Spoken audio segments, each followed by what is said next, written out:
Olá pessoal, tudo bem? Meu nome é Samuel Dalelaste, sou médico e esse é o nosso espaço aqui no YouTube para discutirmos temas sobre saúde, bem-estar e qualidade de vida. Último vídeo da nossa série sobre aminoácidos. Não é que não tenham mais aminoácidos para falarmos, né? Mas eu separei os que eu teria mais conteúdo para trazer para vocês.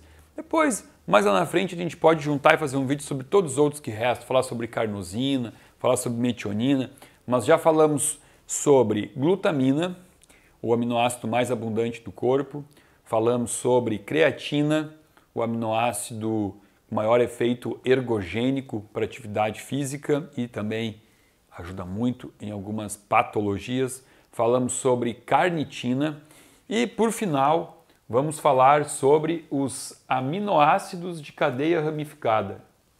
A gente fala assim, ó, BCAA, né? A sigla é BCAA. Esse aminoácido é muito comum, muito polêmico dentro do meio do esporte. Por quê? Porque ele foi um dos primeiros aminoácidos que foram vendidos maciçamente com o apelo da hipertrofia, né? Tomar BCA para aumentar massa muscular. Fazendo uma revisão, antes de gravar esse vídeo, alguns artigos atuais, o que a gente percebe? A gente percebe que o BCA, ele cada vez está sendo mais retirado do mercado.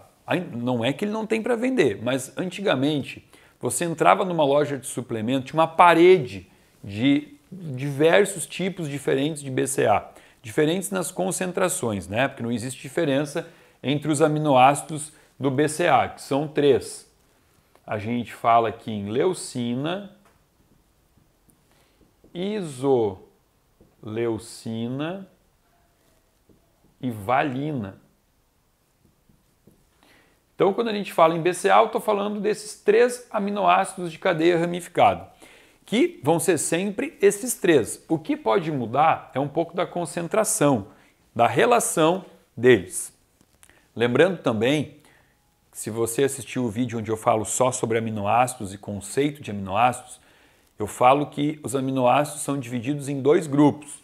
Eu tenho o grupo dos aminoácidos que são chamados de não essenciais, que são os aminoácidos que o corpo já sintetiza, e eu tenho o grupo dos aminoácidos essenciais, que eu preciso consumir. E o BCA faz parte do grupo dos aminoácidos essenciais, ou seja, eu preciso ingerir o BCA porque o meu corpo não tem o poder de sintetizar esses 3 aminoácidos aqui. Bom, quando eu falei que ele estava caindo em desuso, por quê? Porque o BCA ele foi muito famoso, muito utilizado em um momento onde as proteínas estavam sendo introduzidas no mercado. A proteína whey, as proteínas vegetais nem se cogitava a proteína vegetal, só se falava da proteína whey.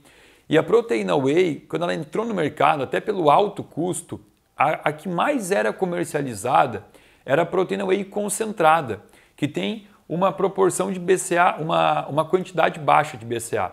Conforme foi tendo um melhoramento da oferta, né, da extração da whey protein, e eu já tenho um vídeo falando sobre whey protein, está aqui o linkzinho, onde eu explico que o processo de cross-flow é o melhor processo para extrair a whey protein do soro do leite. Quanto mais tecnologia foi aplicada, mais eu encontrei BCA nas concentrações satisfatórias na proteína whey. Ou seja, quando você toma proteína whey e também proteína vegetal, que seria as proteínas da ervilha, a proteína do arroz, já tem também um vídeo falando sobre isso, está aqui o link.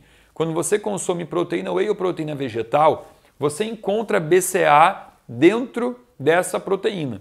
Na proteína whey, você encontra uma porção maior dela composta por BCA, tá? Porque a relação que você vai ter na proteína vegetal, você vai ter, para cada 22 gramas de proteína, você tem 1.750 miligramas de leucina.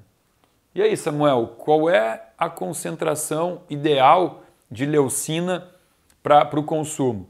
Por que eu estou falando da leucina e não falei dos outros aqui? Porque quando a gente começa a dar uma pesquisada sobre BCA, principalmente se você pesquisar as opções do mercado, os potezinhos lá que você pode comprar como suplemento, você vai ver que praticamente todo BCA ele vai carregar no rótulo um número que vai ser assim, ó. A maioria vai estar assim, ó, 2 para 1 para 1. Você vai encontrar também 4 para 1 para 1, 8 para 1 para 1. E o que quer dizer esse número maior aqui? Sempre está relacionado à leucina. Sempre esse primeiro é a leucina, tá?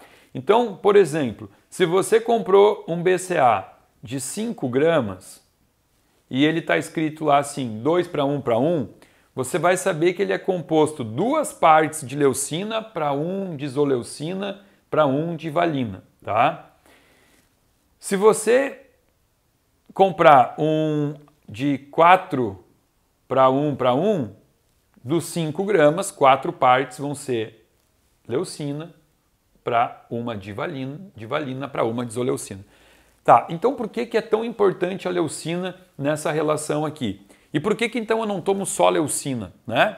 Já que se fazem suplementos com altas concentrações de leucina. Eu não tomo só leucina porque o nome já diz, é um aminoácido de cadeia ramificada, onde todas essas partes se complementam e se necessitam. Você tem que ter sempre os 3 aminoácidos para formar a estrutura que eu quero. Mas a leucina em particular, ela é mais estudada, mais difundida e mais suplementada, porque ela participa, ela é a única que participa na expressão de uma via que a gente chama de via da mTOR. A via da mTOR é uma via de sinalização de síntese proteica, ou seja, de síntese de músculo. Então a gente sabe, todos os estudos já mostraram, isso é fato, que a via da mTOR é uma via de síntese de tecido muscular. Então, como o BCA é um aminoácido muito associado com a questão academia e hipertrofia, existe esse apelo em cima de um aumento do aminoácido leucina para estimular a via de sinalização da mTOR. Então, quando veio essa moda, vamos chamar de moda, de tomar BCA, muitas pessoas tomavam e tomam até hoje com a ideia de que isso é anabólico, né? O que a palavra anabólico significa? Crescimento. Anabolismo é aumentar o músculo, né? A gente pode usar diversos artifícios para aumentar a massa muscular. Aminoácidos é um desses artifícios que eu posso utilizar. Já falei que a creatina ajuda muito nisso e o BCA ele tinha muito essa proposta. Porém, toda a revisão de artigos científicos da atualidade, os últimos artigos que realmente têm impacto científico, e eu vou colocar esses artigos para vocês no final do vídeo aqui, vou colocar o link dos artigos abaixo aqui, você pode pegar e clicar no link, quem tiver interesse em estudar um pouquinho sobre isso. Esses artigos, eles são unânimes em mostrar que por mais que seja provado, sim, é provado que a leucina estimula a mTOR e que a mTOR é a via de síntese de músculo, é a via de anabolismo muscular, esses estudos mostram que a única coisa que conseguiu ser provada é que o uso do BCA na atividade física, ele consegue evitar a quebra do músculo, ele consegue evitar que eu perca músculo, mas não teve estudo que mostrou que eu consigo ganhar músculo. E por que o BCA ele evita a perda de músculo? É importante a gente entender isso e é bem legal e simples. Primeiro, entender o seguinte, já falei no último vídeo sobre a creatina, eu expliquei isso, tá? O nosso corpo, ele tem o poder de estocar energia, né? Porque quando eu consumo algum alimento, eu vou usar esse alimento para gerar meu processo de energia para aquele momento. Porém, se eu não usei toda a energia do alimento que eu consumi, o corpo vai guardar isso. Falando de glicose, que é o que eu vou usar para formar ATP, a glicose ela vai sendo juntada, ela vai sendo agrupada, né? A glicose é uma molécula com 6 carbonos e aí ela vai juntando, juntando, juntando, e ela vai formando uma estrutura. Olha que grande cadeia de glicose, um monte de glicose. Essa glicose, ela tem um nome, glicogênio. O glicogênio é o jeito que o corpo encontra para guardar glicose. Não tenho como guardar glicose no corpo, não tenho. Mas se eu juntar várias glicoses e formar uma molécula de glicogênio, eu consigo guardar o glicogênio no fígado e guardar ele no músculo.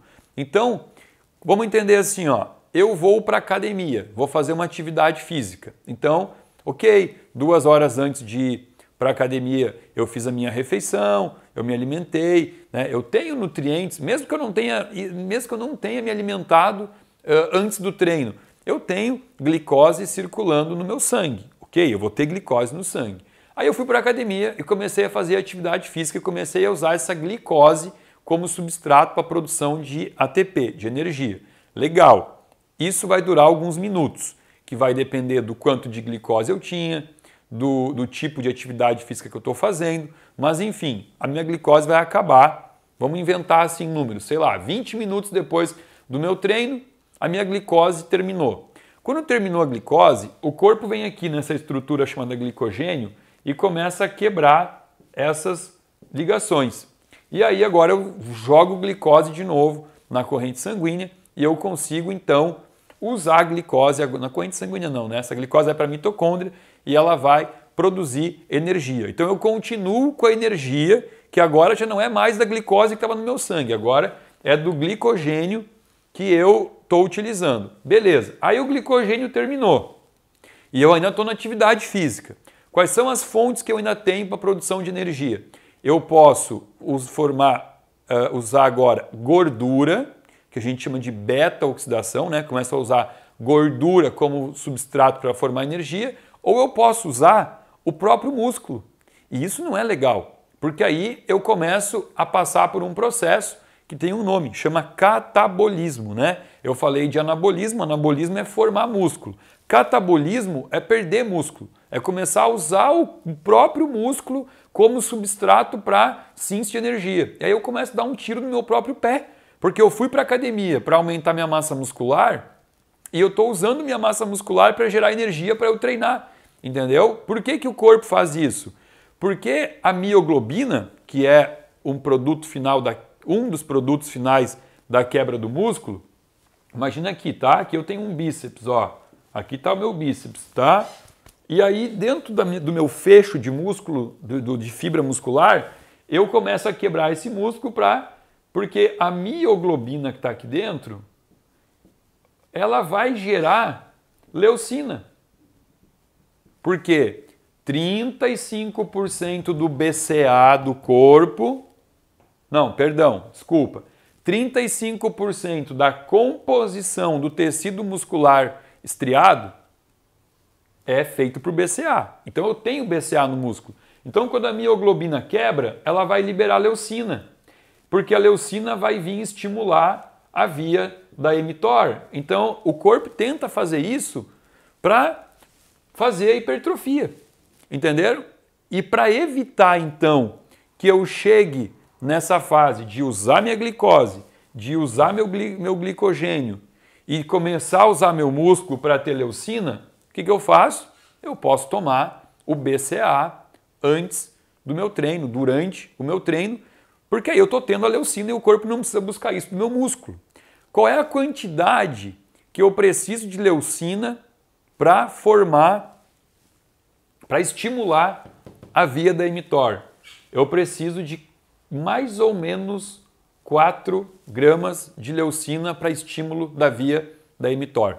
Entenderam? Então, quando eu estou usando BCA com a proposta de atividade física, olha o que eu falei, não temos evidência científica que eu consigo aumentar o meu músculo com o BCA, mas eu tenho evidência científica e diversas que eu consigo usar o BCA para evitar que eu quebre meu músculo para formar energia durante a atividade física.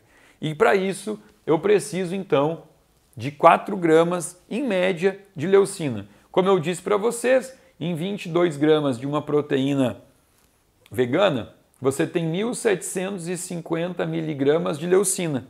Então aí nesse caso, você poderia completar tomando apenas o restante aqui para formar os 4 gramas. Aí você pode comprar o BCA e tomar o BCA associado à proteína vegana.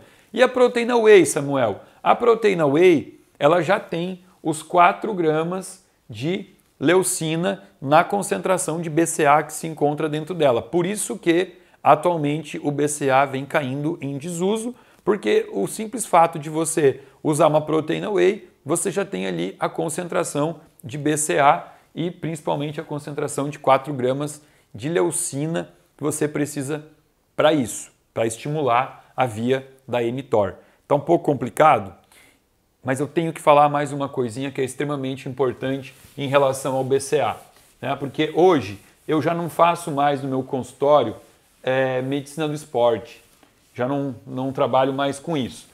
Eu tenho cada vez voltado mais os meus atendimentos para tratamento de doenças. E aí eu vou mostrar para vocês onde que eu uso o BCA, onde que eu não perco a possibilidade de usar BCA. Vamos ter que desenhar aqui um neurônio. Imagina aqui como um neurônio, tá? Ó, lembram do colégio? Esse aqui é o neurônio. O neurônio ele é composto pelo corpo do neurônio, pelos dendritos e pelo axônio. E aqui no axônio existe uma camada que envolve o axônio, é uma camada que tem 2 funções. Uma delas é proteção, protege o axônio, porque o axônio é o nervo, né? Então eu preciso proteger o axônio, porque imagina, aqui do lado eu tenho outro neurônio no mesmo fecho, né? Então eu não posso permitir que um axônio bata no outro. Então eu tenho a bainha de mielina, que vai estar em todos os axônios, para proteção. Tá? Então aqui é uma das coisas que é uma das funções da bainha de mielina. E a outra função é que a condução do estímulo, porque neurônio serve para quê? Para conduzir um estímulo. A condução do estímulo do neurônio pode se fazer pela bainha de mielina mesmo, ou uma coisa que chama condução saltatória. A condução saltatória é quando o estímulo ele vai saltando por fora e ele vai indo em direção até o corpo através desses buraquinhos que ficam entre a bainha de mielina. Tem um nome, isso chama nódulos de Ranvier. E os nódulos de Ranvier servem para condução saltatória. A grande sacada aqui é entender que a velocidade da condução saltatória é muito mais veloz do que a velocidade feita pelo transporte desse estímulo pelo próprio axônio. Tá? Então, é muito mais legal essa condução por fora do que por dentro. E a bainha de mielina, ela é composta por várias partes, né? Eu tenho a parte hormonal da bainha de mielina, que é composta pelo dehidroepiandrosterona, que é o famoso DHEA. Eu tenho a parte também proteica, e a parte proteica da bainha de mielina, ela é composta pelo BCAA, pelos aminoácidos de cadeia ramificada. Então é importantíssimo que eu tenha níveis satisfatórios para oferecer para a bainha de mielina desse composto de aminoácidos, porque existe um grupo de doenças chamadas doenças desmielinizantes. Olha o nome, desmielinizantes. Perde a bainha de mielina. Qual é a doença clássica que a gente sabe que destrói com a bainha de mielina? O diabetes. O diabetes, ele vai destruindo a bainha de mielina. Imagina que isso aqui é um nervo, né? É um nervo que ele vai ser ou sensitivo, né, para sensação, dor, ou ele vai ser motor, né, para movimentação. Quando eu vou destruindo o nervo, perdendo a bainha de mielina, depende se é sensitivo ou motor, eu vou ter problemas. Por exemplo, nunca ouviram falar daquele paciente diabético que um dia de manhã colocou um sapato, foi dar uma caminhada e ele não percebeu, não sentiu que tinha uma pedrinha dentro do sapato. Ele caminhou e caminhou com ela, ele não sentiu, ele não sentiu aquilo, chegou em casa, tirou o sapato, tirou a meia, tinha um monte de sangue no pé dele. Por quê? Porque aquela pedra machucou o pé, ele não sentiu, porque ele perdeu a sensação e a partir daí ele também teve uma dificuldade tremenda para cicatrizar aquele ferimento. Por quê? Porque o diabetes faz isso, né? O diabetes não permite que o oxigênio flua perfeitamente nas extremidades, porque o sangue está muito grosso, muito viscoso, não leva oxigênio. Então é um paciente que teve uma doença desmielinizante, ele perdeu a bainha de mielina.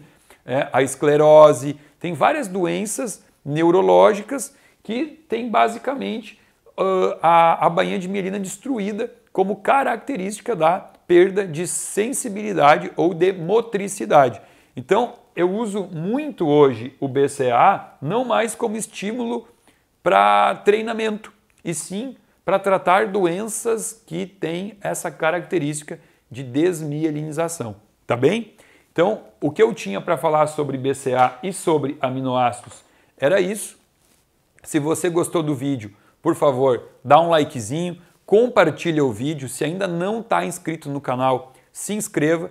Vou colocar os links de alguns artigos sobre BCAA e também abaixo do vídeo tem um link que você pode se inscrever para fazer parte de um grupo de pessoas VIP que recebem conteúdo exclusivo do meu canal semanalmente e gratuitamente. Pessoal, muitíssimo obrigado.